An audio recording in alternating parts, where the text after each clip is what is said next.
ശക്തന്റെ തട്ടകത്തിൽ ആവേശപ്പെരുമഴ തീർക്കാൻ നാളെ പുലികളിറങ്ങും.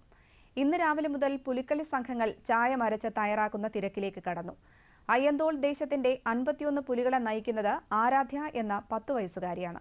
ചരിത്രത്തിലാദ്യമായാണ് പുലിക്കളിയിൽ ഒരു ദേശത്തിന്റെ മുഴുവൻ പുലിപ്പടയുടെയും നായകത്വം പെൺകുട്ടി ഏറ്റെടുക്കുന്നത്. റിപ്പോർട്ട് കാണാം.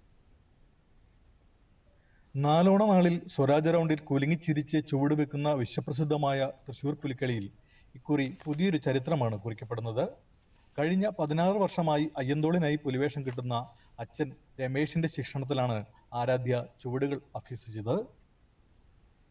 തൃശൂരിന്റെ സാംസ്കാരിക പെരുമയായ പുലിക്കളിയിൽ ഒരു പെൺകുട്ടി സംഘത്തെ മുഴുവൻ മുന്നിൽ നിന്ന് നയിക്കുന്നത് ഇത് ആദ്യമായാണ്. ഭയങ്കര ആവേശമുണ്ട്. അച്ഛൻ്റെ ഒക്കെ കൂടെ ഞങ്ങളുടെ അവിടെ ഓണാഘോഷത്തിനൊക്കെ പുലിവേഷമൊക്കെ കിട്ടും. അപ്പോൾ അത് അതിൻ്റെ ഒക്കെ കൂടെ കളിക്കുക. ചെറൂരും പിന്നെ ഞങ്ങളുടെ നാട്ടിലൊക്കെ കിട്ടാറുണ്ട്. അപ്പോൾ അതിൻ്റെ കൂടെ ഞാൻ കളിക്കും. അതിൻ്റെ കൂടെ ഞങ്ങൾ 50 പേര് അവർ സപ്പോർട്ടായി പിന്നിൽ നിരന്ന് നിൽക്കുന്നുണ്ടാവും. 41 ദിവസത്തെ പ്രധാനുഷ്ഠാനങ്ങൾ പൂർത്തിയാക്കിയാണ് ആരാധ്യ അരങ്ങിലെത്തുന്നത്.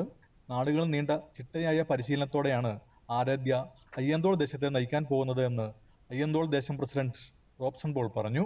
ഇത് ബോഡി കറക്റ്റമായിട്ട് പെയിന്റ് അടിച്ച് കൃത്യമായി ചുവട് വെച്ച് ഈ 51 പുലികളിൽ 50 പുലികളെ നയിക്കുന്ന, മുന്നിൽ നിന്ന് നയിക്കുന്ന ആളായിരിക്കും ഞങ്ങളുടെ ആരാധ്യ. താലൂർ സെന്റ് തെരേസിറ്റസ് യുപി സ്കൂളിലെ വിദ്യാർത്ഥിയായ ആരാധ്യ മരോട്ടിക്കൽ വീട്ടിൽ രമേശിന്റെയും ധന്യയുടെയും രണ്ടാമത്തെ മകളാണ്. അയ്യന്തോൾ ദേശം വലിയ രീതിയിലുള്ള തയ്യാറെടുപ്പിലാണ്. അയ്യന്തോൾ ദേശത്തിന്റെ പുലിമടയിൽ നിന്നും അജയ് ശശിധരൻ, ദൂരദർശൻ ന്യൂസ്.